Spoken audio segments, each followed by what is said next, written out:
I've had enough of all your lies! My name is Emily Grace Thompson. I'm 28 years old, and for most of my life, I've been the invisible one in a family obsessed with appearances. While my parents and siblings measured worth in stocks, brands, and social circles, I measured mine in purpose.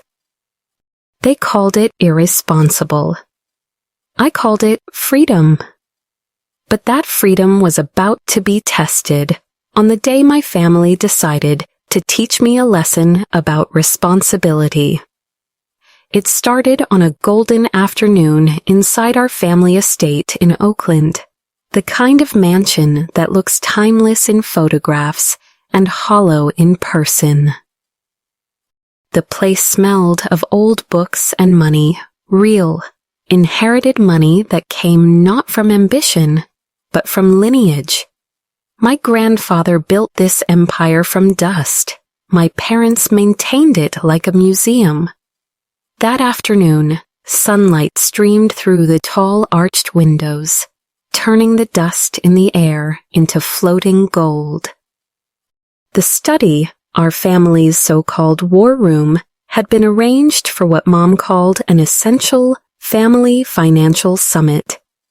The word summit made me laugh quietly to myself. My family never gathered unless there was something to control or someone. Dad sat at the head of the long oak table, posture perfect, his gray suit pressed sharp enough to slice through tension. He was a man who believed in numbers more than emotions. Mom, on the other hand, was the quiet general beside him, composed, flawless, her pearls gleaming beneath the chandelier. My brother Michael, 32, was fresh off a business trip to London and made sure everyone knew it. He lounged confidently, scrolling through his phone in a tailored navy suit that probably cost more than my annual rent. My sister Rachel, 30, adjusted her diamond bracelet, checked her designer watch for the third time, and sighed as though family time was cutting into her beauty sleep. And then there was me, the outlier, as they like to say. I wore a soft gray sweater and faded jeans. No diamonds, no posture rehearsed for approval. Just me. A non-profit manager who'd chosen meaning over money, and who was now about to be treated like the family's weakest link. Dad cleared his throat, his voice carrying the authority of a boardroom. "Before we start," he said solemnly, "this meeting is about fiscal discipline and ensuring our family's financial stability for generations." Mom nodded in support, sliding out several thick folders, each embossed with the family crest. Michael leaned forward with that smug assurance only the privileged can perfect.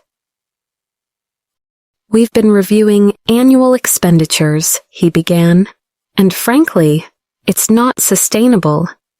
The amount we're spending to support everyone's needs, it's ballooning out of control." Rachel crossed her arms, her lips curling. "Some people," she said pointedly, "need to stop depending on handouts." I didn't respond. I didn't have to.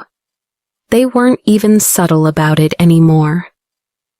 I could feel their eyes drifting toward me, their smiles rehearsed but sharp.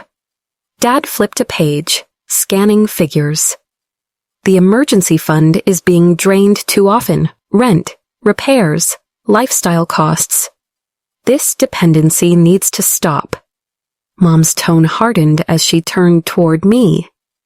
"Certain family members have grown far too comfortable relying on family support. It's time to learn self-sufficiency, Emily." There it was, the word. Dependency.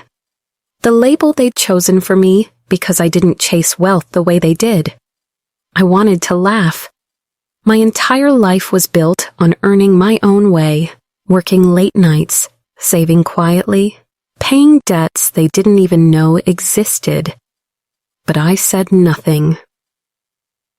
Because I'd learned something powerful in this family, silence makes people underestimate you.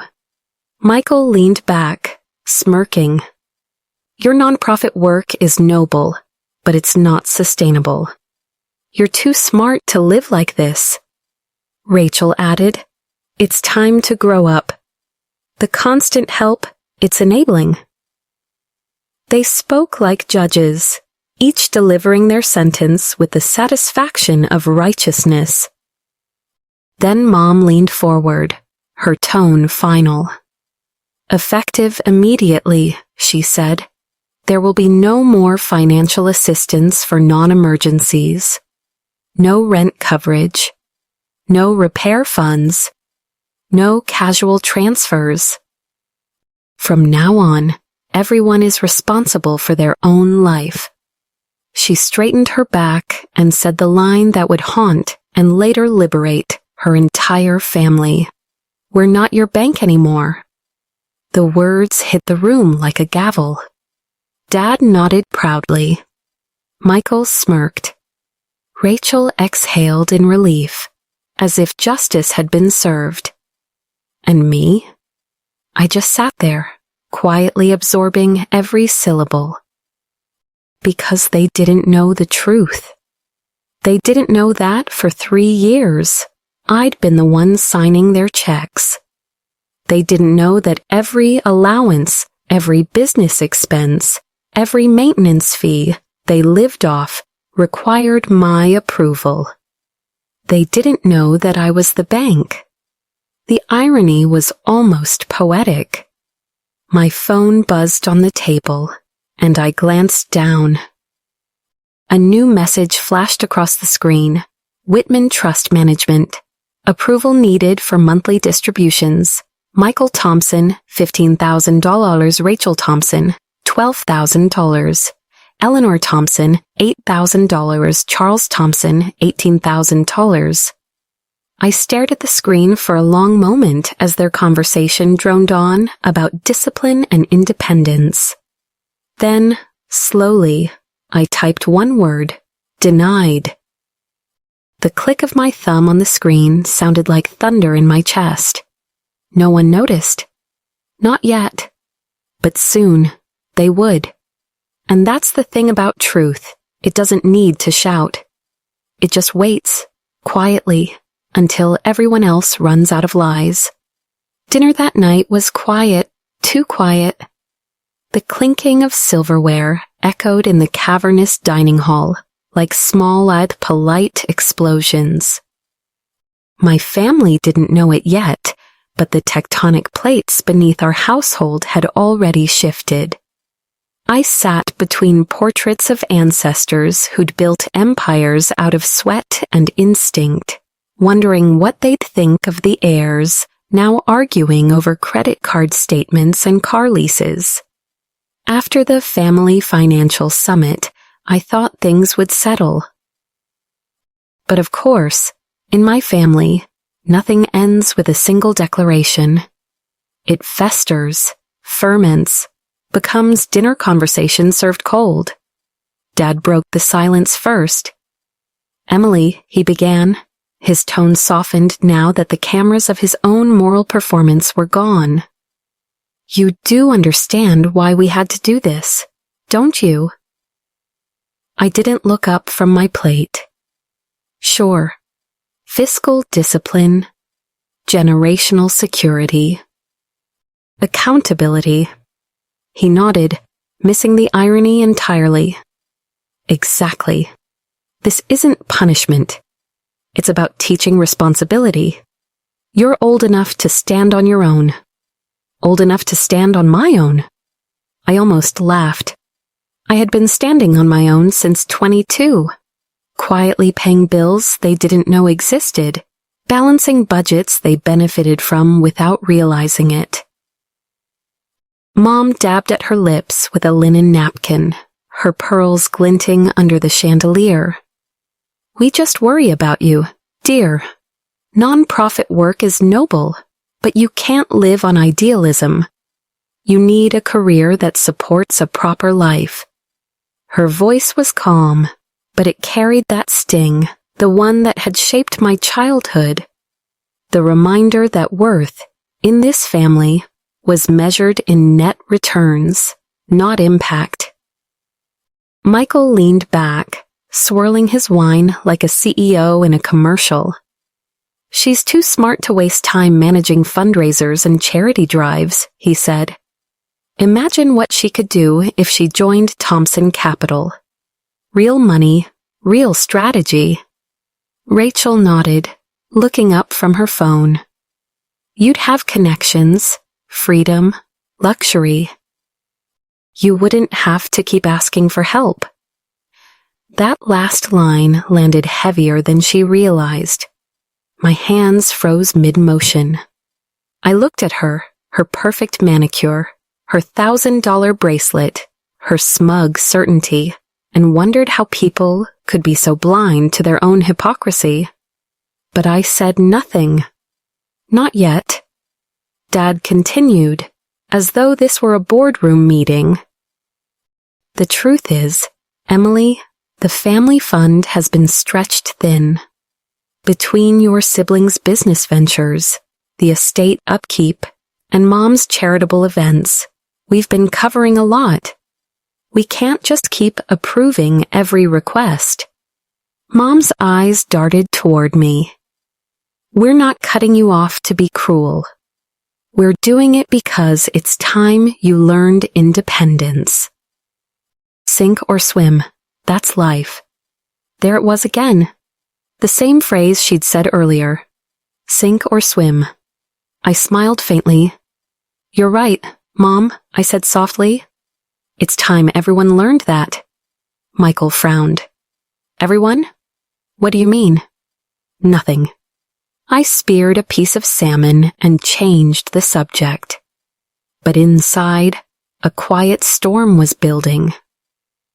The truth was burning to be told, that their financial independence was a myth built entirely on my silent management. That every family expense went through accounts I oversaw. That every allowance, every trust distribution, every polished luxury car parked in our driveway had my unseen signature on it. Yet part of me didn't want revenge. Not yet. I wanted understanding. Maybe even an apology. But as the night went on, I realized none was coming. After dessert, Rachel began talking about her upcoming trip to Paris. I'll probably need an advance from the family account, she said casually. You know, just until the bonuses come in. Dad nodded. We'll approve it tomorrow. Shouldn't be an issue. Mom smiled, as if her earlier speech about responsibility had been just a rehearsal for me alone. That's fine, dear. I'll email Whitman Trust tonight. Whitman Trust. The name hit me like an echo. That was my account manager. My firm. My approval cue. Actually, I said, my voice level. There might be an issue with that. 4 sets of eyes turned to me. What do you mean? Dad asked, his tone sharpening. Just paperwork delays. Happens sometimes, I said, forcing a polite smile. You know how corporate systems are. Michael waved it off. Then call your people tomorrow. Make sure it's processed. My people. The irony was almost poetic.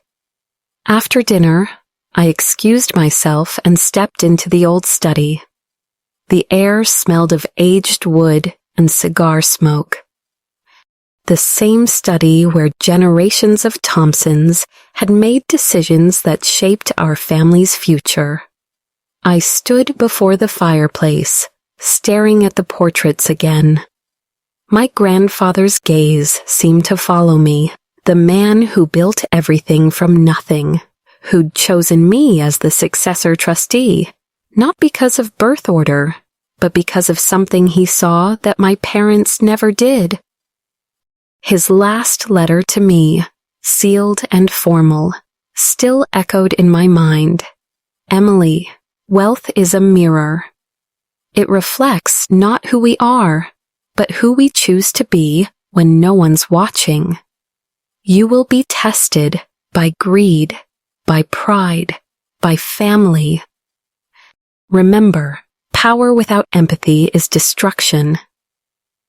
That was 3 years ago, on my 25th birthday, the day I became the legal overseer of the Thompson Family Trust, valued at nearly $24 million. The same day my family stopped paying attention to me, I opened my phone again. The screen glowed in the dim light. There it was, the message I had denied earlier.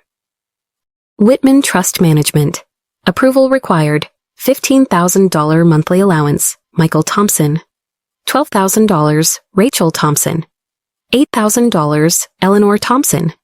$18,000. Charles Thompson. Their names lined neatly like invoices.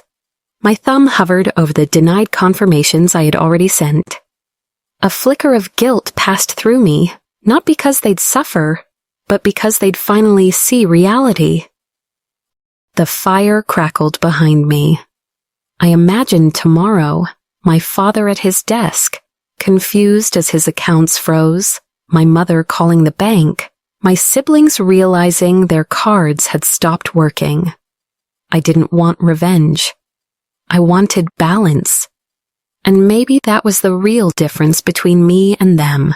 I saw money not as power, but as truth.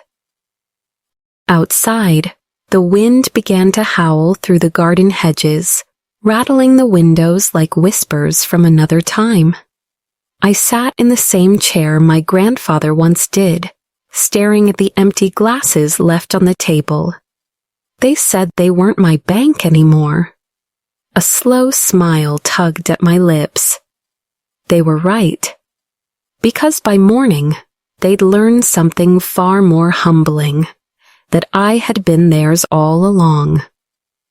Morning came like any other, but the house didn't feel the same. There was a nervous stillness to it, the kind that fills the air before a storm hits. The garden staff trimmed hedges in the courtyard, unaware that the financial heartbeat of this mansion had quietly stopped overnight. I sat at the breakfast table, sipping my coffee slowly, letting the taste linger. Across from me, Mom was scrolling through her tablet, Dad rustling the business section of the Times, and Rachel was on her phone, fingers flying as she texted her stylist. Michael hadn't come down yet, probably catching up on market hours that didn't really concern him anymore. "Good morning," I said casually, breaking the quiet. Mom looked up, distracted. "Morning, dear." "Did you sleep well?" "Perfectly," I replied, hiding a knowing smile. Dad glanced at me briefly. "Good. You might want to think about what we discussed yesterday. I can connect you with someone at our firm, get you back on track career-wise." I nodded, stirring my coffee. "I'll think about it." He smiled, satisfied. That same look of paternal pride that said, "There, I fixed her." Just then, Rachel's phone buzzed. She frowned, checking the screen. "That's weird," she murmured. "My card just got declined." Mom didn't look up. "Probably a bank glitch. You spend enough for them to notice." Rachel scowled. "Ha ha ha, very funny. But seriously, I was just trying to confirm my flight for Paris. It says payment failed." Before anyone could respond, Dad's phone buzzed too. Then Mom's. Then mine. 3 notifications lit the air at once. Whitman Trust Management. Urgent. Family trust accounts require authorization. Please contact your trustee immediately. Dad frowned, lowering his paper. That's odd. I'll call Patricia this afternoon. She's been our liaison for years. I sipped my coffee again, letting the moment play out like a scene I'd already seen before. Might want to call her now, I said lightly. He gave me a look. It can wait. I'm sure it's just a minor delay. But even he didn't sound convinced. Mom's voice grew sharp. We can't have delays, Charles. The household bills, the staff salaries, all those are due this week. I folded my hands together and met her eyes. You're right, Mom. Accountability matters. She blinked, confused for a split second, but before she could ask what I meant, the front door opened. Patricia Williams stepped in, immaculate as ever, sleek suit, polished heels, the faint scent of professionalism, following her like a signature perfume. She carried a leather briefcase and an apologetic smile. Good morning, everyone, she said gently. I'm so sorry for the intrusion. I need to speak with Miss Thompson urgently regarding the quarterly trust authorizations. The silence that followed was almost cinematic. Dad rose from his chair, asserting his authority like muscle memory. You mean me, I assume. I handle all trust matters for this family. Patricia hesitated, clearly uncomfortable. Actually, Mr. Thompson, no. I'm here for Emily. Emily, Rachel repeated, incredulous. Why? Patricia's tone was calm but firm, the voice of someone used to dealing with powerful people who'd just discovered they weren't the most powerful in the room. Miss Thompson, she said, turning to me with professional respect, as the primary trustee and financial overseer of the Thompson Family Trust, your signature is required to release this quarter's distributions. The system flagged a halt when your most recent approvals were denied. Mom's fork clattered against her plate. Dad's face drained of color. There must be some mistake, he said slowly. I established those accounts decades ago. I'm the one responsible for. I'm afraid not, Patricia interrupted gently. According to our records, full authority of the family trust transferred to Emily Thompson upon her 25th birthday, as stipulated by your late father's final amendment. For a moment, all you could hear was the distant hum of the refrigerator. Michael appeared at the doorway then, his phone pressed to his ear. Dad, he said urgently, the accounts are frozen. The bank says Emily's approval is required. What the hell is going on? Dad stared at me, eyes wide with disbelief. Emily, this can't be true. You don't even have the qualifications for this. You run a nonprofit, for heaven's sake. Patricia opened her briefcase, pulling out neatly bound documents with embossed seals. In fact, Miss Thompson completed her financial planning and trust administration certification 3 years ago. She has been managing the family portfolio since then, with consistent annual growth of approximately 18%. Rachel's voice trembled. 18%? Wait, you've been managing our money? I met her eyes, calm, almost pitying. Technically, yes. Every allowance, every property expense, every luxury trip, all approved through the trust by me. Mom's voice was faint now, her confidence unraveling. But we didn't know. I stood slowly, feeling the weight of every unspoken insult, every patronizing word from the night before. You didn't ask. The words hung in the air like the final click of a locked vault. Dad took a step forward, his composure cracking. You mean to tell me I've been living on money you control? That this house, these expenses, Patricia confirmed, glancing at her documents. Yes, Mr. Thompson. The Thompson estate, the vacation homes, and all related properties are owned by the trust, not by individual family members. Miss Thompson holds final discretion over all financial decisions. Michael sat down heavily, muttering under his breath. Rachel covered her face with her hands. Mom just stared at me as if seeing a ghost. I felt something shift inside me then, not triumph, not cruelty, but closure. For years, I had been the quiet one, the irresponsible child, the family disappointment. And now, standing there, I realized something simple but profound. Silence had been my power all along. I looked at each of them, not with vengeance, but with truth. You said yesterday that you weren't my bank anymore, I said softly. Turns out, I was yours. The room was still, suffocating with shock. Patricia cleared her throat gently, holding out the pen and papers. Miss Thompson, I just need your signature to finalize the quarterly reports. I took the pen, signed my name, and handed it back. My handwriting was steady, elegant, the signature of someone who had just reclaimed the narrative. As Patricia gathered her things, she turned to my parents one last time.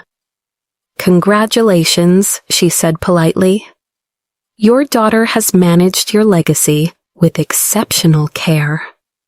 Then she left, her heels clicking against the marble like punctuation marks to a story that had just changed its author.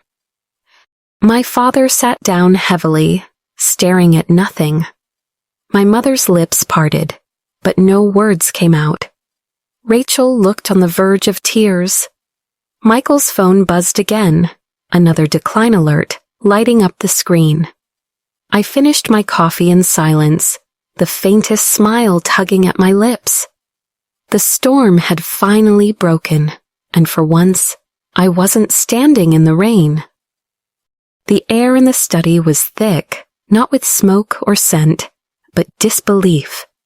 For the first time in my life, I watched my parents and siblings lose the one thing they had always carried with them, certainty.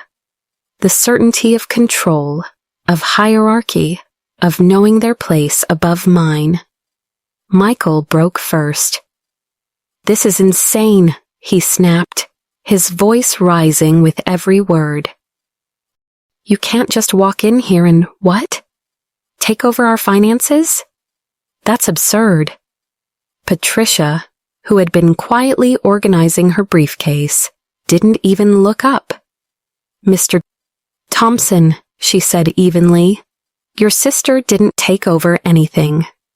The authority was transferred automatically 3 years ago, as specified by the trust founder, your grandfather. Dad's jaw tightened. My father would never, but she cut him off gently. He did, sir. In fact, he left a signed letter explaining why. She reached into her folder and produced a single envelope with the Thompson family seal. It states that control would go to the youngest child, who demonstrates both financial literacy and moral integrity, qualities your father considered essential to preserving the family's reputation. Her gaze flicked toward me. He believed Emily embodied both. Mom reached for the envelope with trembling hands. No, she whispered. This has to be some clerical error. She tore it open, scanning the familiar handwriting. The words were few, but devastating. To my family, wealth is both a gift and a burden. I entrust its stewardship not to the eldest, nor to the most ambitious, but to the one who understands that money means nothing without purpose. The silence that followed was absolute. Even the ticking of the clock seemed to pause, as if the room itself was holding its breath. I could feel their eyes on me, a mixture of disbelief, betrayal, and something else. Fear. Dad finally spoke. "Emily," he said, his voice cracking slightly, "you can't possibly manage this alone. You don't understand the complexities of wealth, the investments, I've been managing them for 3 years," I interrupted quietly. He blinked. "What?" "Every allowance, every property payment, every tax, every distribution you've received came through me. You just didn't know it." Rachel's voice trembled. "That's impossible. I would have noticed." I looked at her gently. "Did you ever check where your automatic transfers came from?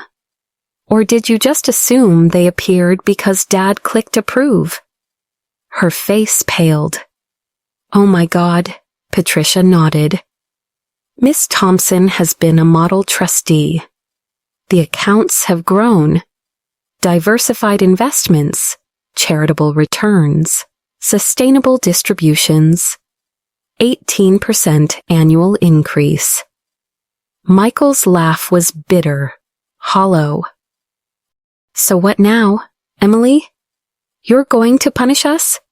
Cut us off?" I didn't answer immediately. I wanted to choose my words carefully, not for revenge, but for truth. "No," I said finally. "I'm not here to punish anyone. I'm here to restore balance."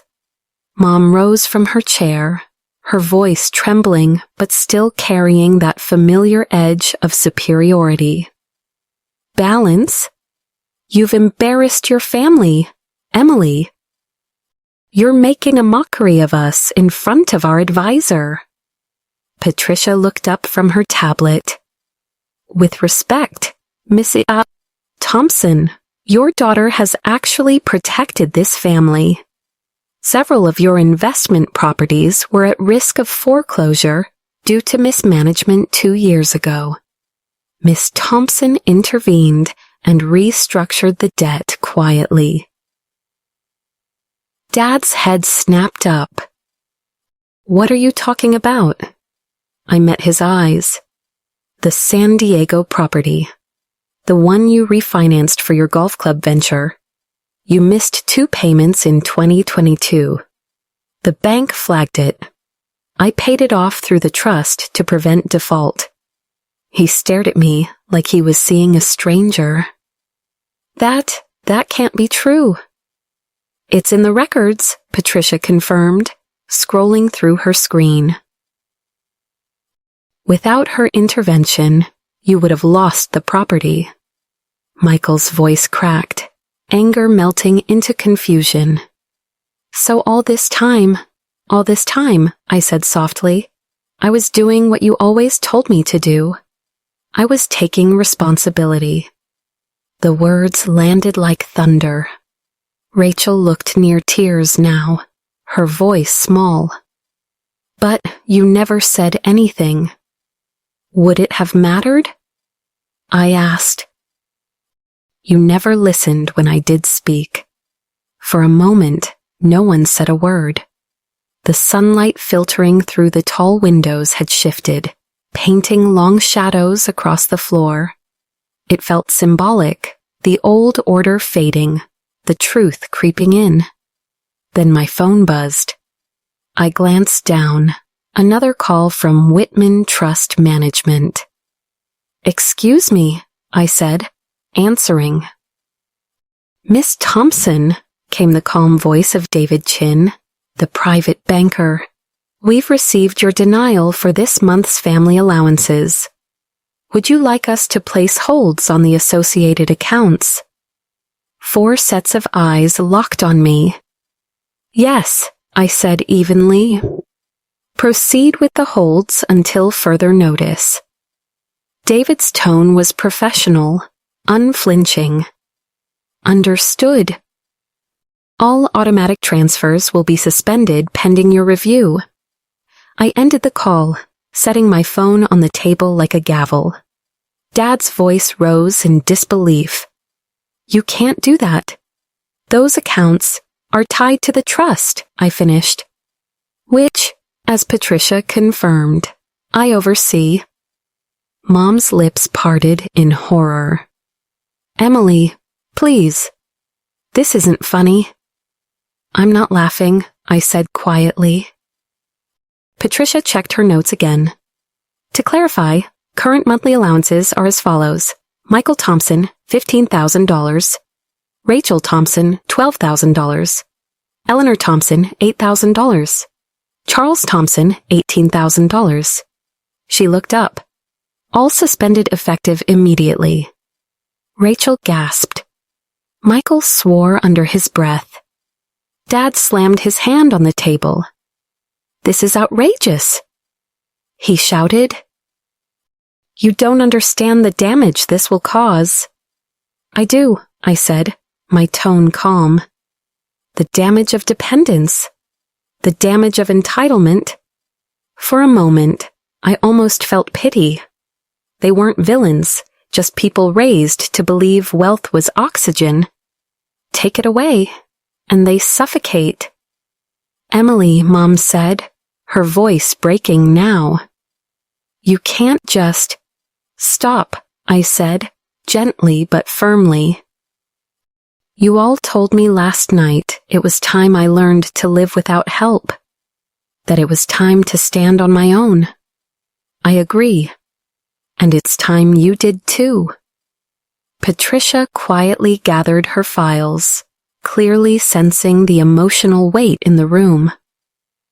Miss Thompson, she said softly, the new trustee documents will be ready this afternoon for signature. Thank you, Patricia. As she left, I looked around the study, the oil portraits, the marble fireplace, the family crest gleaming in gold above the mantel. It was strange, almost poetic. This house had witnessed generations of power, but never accountability. And now it would. Dad sank back into his chair, his voice hollow. You think you're helping us, but you're destroying everything this family built. I met his gaze. No, Dad, I'm saving it. From itself. The clock ticked again. Time, it seemed, had just caught up to the Thompsons. The sun had started to sink outside the tall bay windows, casting fractured light across the oak-paneled walls. In that glow, my family's faces looked almost painted, pale, rigid, caught between disbelief and panic. What had begun as a simple morning had turned into an unmasking none of them were prepared for. Michael's phone buzzed again. He snatched it off the table, muttering under his breath. Declined again? He tapped furiously, scrolling through his banking app. His voice cracked with disbelief. My business account's locked. I've got invoices pending, contracts. This can't be happening. Rachel's trembling fingers mirrored his panic. My credit cards, they're all saying suspended transaction. My spa appointment just canceled. She looked up at me, mascara glistening in her eyes. Emily, fix it. You can't just freeze us like this. I exhaled slowly. I didn't freeze you. I paused unnecessary transfers until we review the accounts. That's what you all said you wanted, remember? Accountability Dad's voice trembled with outrage. You're turning this into a spectacle. You can't humiliate your family like this. I'm not humiliating anyone, I said evenly. I'm showing you the truth of the system you built and lived off without ever questioning it. Mom rose from her seat abruptly, the pearls at her neck trembling with her movement. You've made your point, Emily. Enough is enough. We'll fix this with the lawyers. Patricia, who had quietly stayed near the door as if expecting this very scene, spoke calmly. Mrs. Thompson, I'm afraid legal counsel won't change the trustee's authority. The documents are explicit. Miss Thompson has full control over the trust, as well as discretion over all family disbursements. Mom's face drained of color. You mean she could cut us off completely? Patricia nodded gently. If she chooses to. The room went quiet. The hum of the refrigerator from the adjoining kitchen felt thunderous. Then my phone rang again, the ringtone clear, businesslike. I put it on speaker. This is Emily Thompson. A composed female voice spoke through the line. Miss Thompson, this is Jennifer Walsh from the Trust Investment Division. We need your decision regarding the estate maintenance expenses. Should we continue covering taxes, insurance, and staff salaries? I glanced at my family, frozen in their seats. Jennifer, I said calmly, what happens if those payments stop? Within 60 days, we'd see property tax defaults and lapses in insurance. Maintenance would cease immediately. Some assets could enter foreclosure proceedings. Mom gasped. Our home? She whispered. Patricia checked her tablet. The estate is owned by the Thompson Family Trust. All maintenance and operational costs are paid directly from its funds. Dad was pale now. You mean this house, our home, isn't even in our name? I nodded. It never was. Grandfather believed property should serve the family, not enslave it. Michael ran a hand through his hair. Emily, you can't just let the house go under. I won't, I said. But I'll manage it responsibly from now on. The voice on the phone continued. Should we proceed with maintenance for now? I met my family's eyes one by one and said softly, put it on hold for review. Yes, Miss Thompson, the voice replied before disconnecting. The room was silent, except for Rachel's shaky breath. You're not serious, she whispered. The staff, the housekeepers, the gardeners, they depend on this place. Exactly, I said. The same way I once depended on this family. Until you decided dependency was weakness. Dad slammed his palm against the table. Enough with the moral lessons. You're not some righteous savior, Emily. You're our daughter. Exactly, I said quietly. Your daughter. The one you dismissed at every dinner table. The one you called naive for choosing purpose over profit. The one you told to sink or swim. Mom's voice softened now, breaking like glass. Sweetheart, we didn't know. We thought you were struggling. I was, I said, my throat tightening. Not financially. Emotionally. Every time you talked about responsibility, it meant earning more, spending more, appearing perfect. But responsibility means facing the consequences of your own comfort. Patricia cleared her throat gently, breaking the silence. Miss Thompson, if I may, she said, holding up a financial report. The trust has performed remarkably under your management. 18% annual growth, minimal risk exposure, balanced distributions. I've never seen such stability in a family trust this size. Dad looked up, disbelief mingling with something else, pride, maybe, or shame. You did all that? Yes, I said softly. While you thought I was living off your support, I was rebuilding the foundation you all stood on. Rachel buried her face in her hands. I can't believe this. All this time, you believed what you wanted to, I said. That I was weak, that my choices were mistakes, that compassion was a liability. Then my phone buzzed again, a text this time, from the household management company. Payroll pending, housekeeping, gardening, maintenance staff. Proceed with payment? I typed a short reply. Hold payments pending budget restructure. Rachel looked up in horror. Emily, you can't do that. Mom depends on them. I turned to her. The same way I depended on family love until yesterday? No, Rachel. They'll still get paid, but through a system that makes sense. No waste, no vanity. Michael's phone rang again. He answered it, but the color drained from his face. My client accounts, he muttered. They're suspended. Every transaction pending trust verification. He looked at me. Do you have any idea what you've just done? I do, I said quietly. For the first time, I've made sure the money doesn't control us. Dad's voice was trembling now. You think this is noble? You've destroyed 30 years of legacy.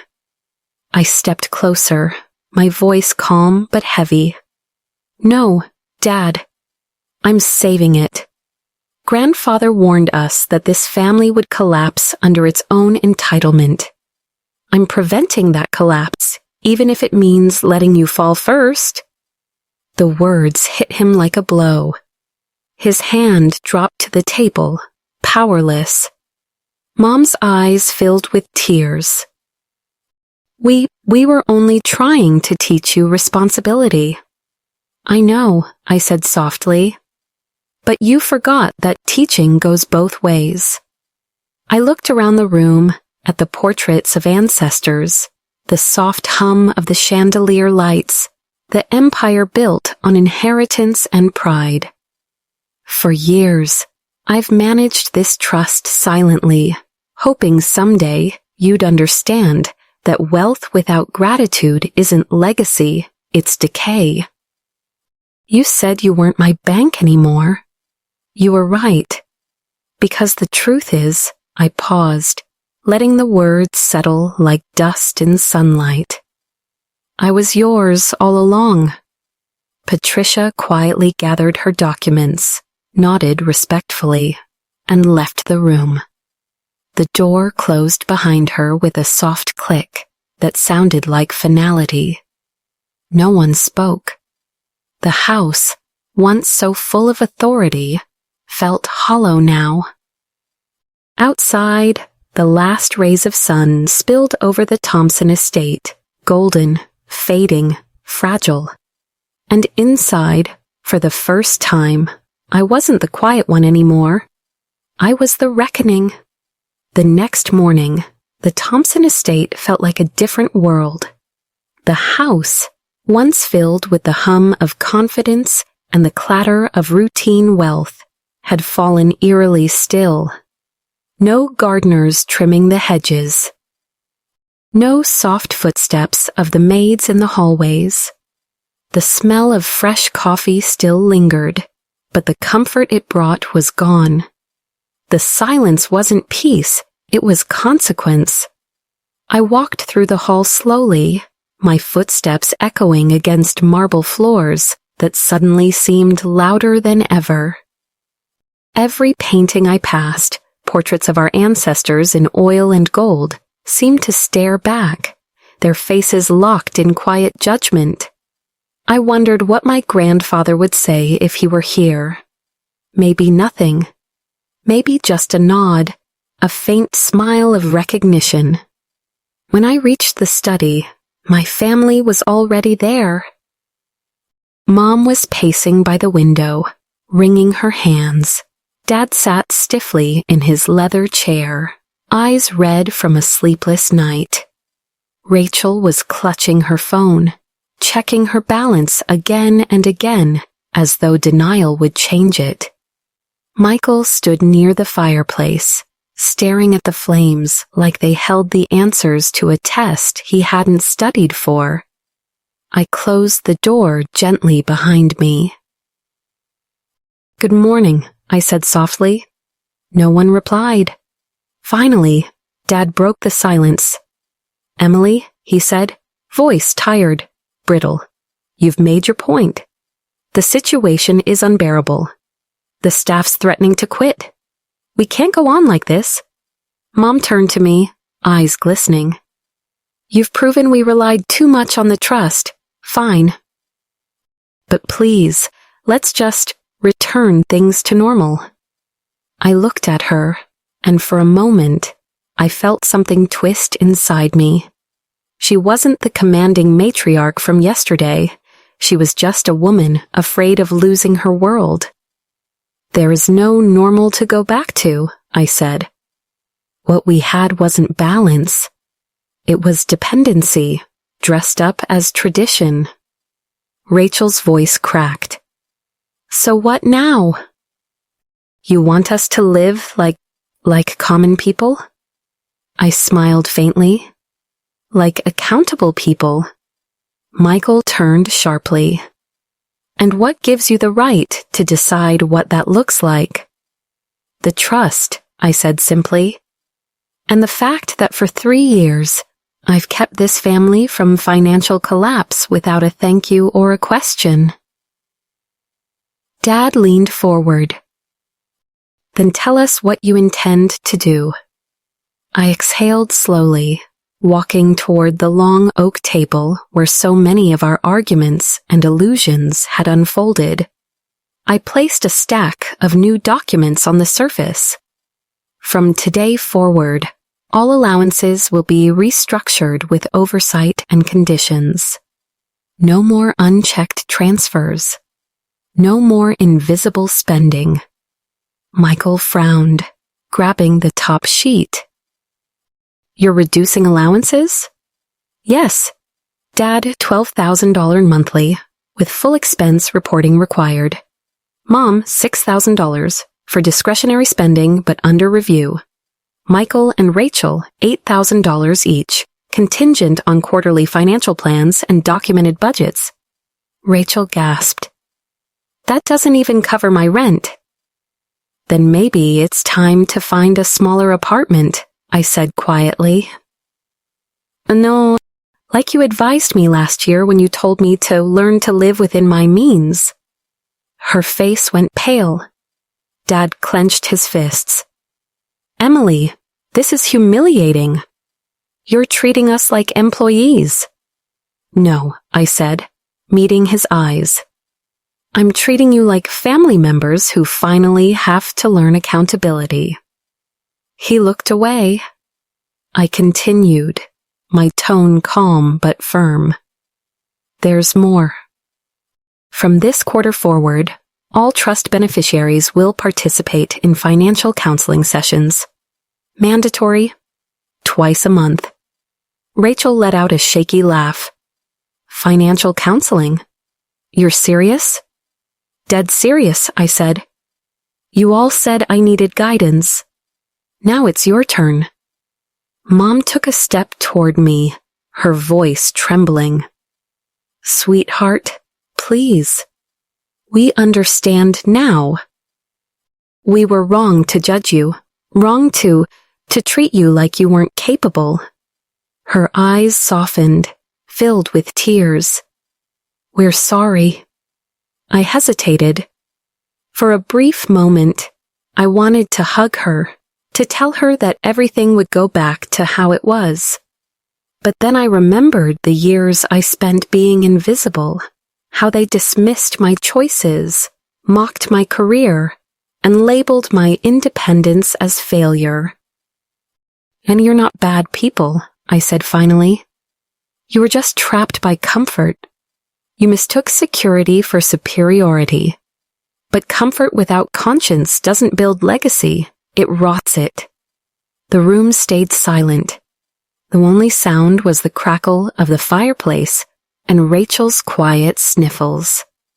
I walked to the window, gazing out at the vast garden below. The hedges were overgrown now, the fountains still. The stillness wasn't emptiness, it was renewal. "When Grandfather built this trust," I said, my voice softer now, "he didn't just want to preserve wealth. He wanted to preserve character. He left it to someone who'd understand that money is a tool, not a throne. That's what I'm trying to do. Not to punish, but to rebuild." Dad finally stood, walking toward me. His face, usually stern and proud, was softened by age and regret. "And what happens if we fail your tests, Emily? If we can't meet your conditions?" "Then the trust will continue to operate," I said, "but your personal distributions will pause. The funds will shift toward community investments and charitable programs, projects that align with Grandfather's original values." Mom frowned slightly. "You mean you'd give away our inheritance?" I turned to face her. "No, I'd use it the way it was meant to be used, to sustain something bigger than us." Michael crossed his arms. "So this is your version of revenge? Turning us into a charity case?" "No," I said quietly. "This is my version of redemption." For a long moment, no one spoke. "Tia." Then Dad sighed, his shoulders sagging as if the weight of 30 years had finally settled on them. "You've changed," he said. "I had to," I replied. Someone had to grow up when everyone else was too busy maintaining appearances. The firelight flickered against the walls, illuminating the dust in the air like gold. The room, our entire family, felt stripped bare. Finally, Mom stepped forward again, her voice small but sincere. "What do you need from us, Emily?" I looked at her, the faintest smile forming. "Respect, cooperation, and honesty. That's all I ever wanted." She nodded slowly, tears slipping down her cheeks. "Then you'll have it." I believed her. Or maybe I just wanted to. As I gathered my papers and turned to leave, I paused at the door, glancing back one last time. "One more thing," I said. "This house, the estate, it'll stay maintained only if everyone upholds the new agreements. If that respect breaks again, the trust will reallocate its assets." Rachel frowned. "Reallocate to what?" I smiled faintly. "To people who actually need it." And then I left the room, leaving them with the sound of the fire crackling behind me, a quiet echo of endings and beginnings. Outside, the wind carried the faint scent of rain. The storm had passed, but the world it washed clean was just beginning. A week later, the Thompson estate looked alive again, but in a different way. The manicured perfection had softened. The gardeners returned under new contracts, paid fairly and directly through the restructured trust system. The staff, once invisible, now greeted me with a warmth that felt genuine. For the first time in years, the house didn't feel like a museum of arrogance. It felt like a home, fragile, healing, human. The family adjusted slowly, awkwardly. Every breakfast was quieter, but not cold, just careful. The words people choose when they're trying to remember how to speak kindly. Dad spent most mornings at his desk now, not to lecture or posture, but to study. He'd asked Patricia to send over materials about long-term financial sustainability and wealth ethics. "I should have done this a decade ago," he admitted one afternoon, glancing up from a stack of papers. "Your grandfather tried to warn me, but I was too proud to listen." Mom had taken over part of the study's smaller corner. Instead of luxury charity galas, she was learning about community outreach programs my nonprofit had worked with. "It's different," she told me one day, eyes soft as she scrolled through photos of kids in need. "When you see where the money actually goes, it feels like breathing again." Rachel surprised me most. The credit cards and designer handbags had vanished. She'd started working remotely for a fashion sustainability firm, her first real job. "It's weird," she confessed during one of our late-night talks. "I used to think earning money made people more valuable. Now I just want to feel useful." Even Michael, the brother who once measured worth in transactions, had started consulting for small startups at fair rates, mentoring instead of dominating. He sent me a text one night that simply said, "Guess you were the only one in this family who actually knew how to lead." The irony wasn't lost on either of us. The new trust structure worked better than I expected. Everyone received their reduced allowances, but they learned to manage them. Budgets replaced indulgence, gratitude replaced entitlement. It wasn't perfect, but it was progress. Still, one more decision lingered. A Friday afternoon in late autumn, I called a meeting with Patricia and the family. The study looked brighter somehow, sunlight flooding in through the tall windows. Dust motes floated in golden air as I placed one final document on the table. "This," I said, "is the next phase of the trust." Dad leaned forward, cautious. "What kind of phase?" "The foundation phase," I said. Grandfather's will included an option to convert part of the trust into a charitable fund. I'm activating it. Rachel frowned. "How much?" $5 million, I replied. The words fell like soft thunder. Mom's hand flew to her chest. $5 million. That's enormous. It's not a loss, I explained. It's a legacy. The foundation will support education, community projects, and small nonprofits.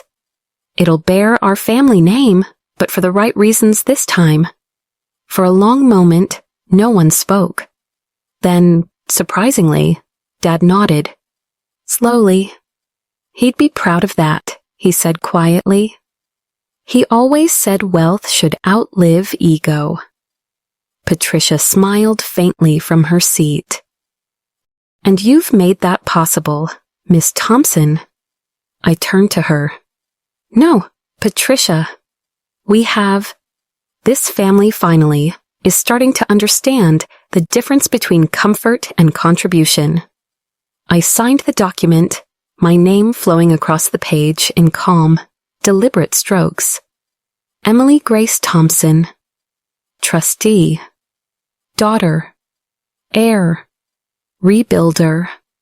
When I looked up, the light had shifted again. For a fleeting second, I imagined my grandfather standing in the doorway, his familiar cane and patient eyes watching as if to say, "Now, it's right." That evening, I took a walk through the garden. The air smelled of rain and jasmine. The sky burned with late sunset colors, amber, lilac, a whisper of fading gold. I paused by the old stone bench where I used to sit as a girl, wondering if I'd ever belong in this family. Now, I realized I didn't need to belong. I was the anchor they didn't know they had, the proof that legacy isn't about inheritance, but intention. As I sat there, my phone buzzed with a message from one of my nonprofit team members. The first scholarship checks have cleared. You've changed more lives than you know. I smiled, because that was the point, wasn't it? Not control, not revenge, just meaning. In the distance, through the glowing windows of the mansion, I could see my family gathered around the dinner table. The laughter was hesitant, but real. For once, no one looked at their phones. No one compared salaries. No one judged. They were talking like a family that had finally remembered what that word means. And as the wind carried faint echoes of their voices through the garden, I whispered to myself the words that started it all. We're not your bank anymore. I smiled, whispering back to the night, You were right, Mom, because now I am yours. Not as a bank, not as a paycheck, Pomantean, but as the balance that wealth could never buy, understanding. Money doesn't destroy people. Pride does. And sometimes, the richest families are the ones brave enough to go broke in order to rebuild what truly matters.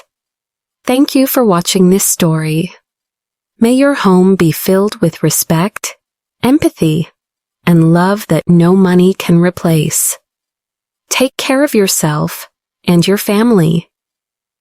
If this story touched your heart, please subscribe to the channel and share it with someone who needs to be reminded. True wealth begins when pride ends.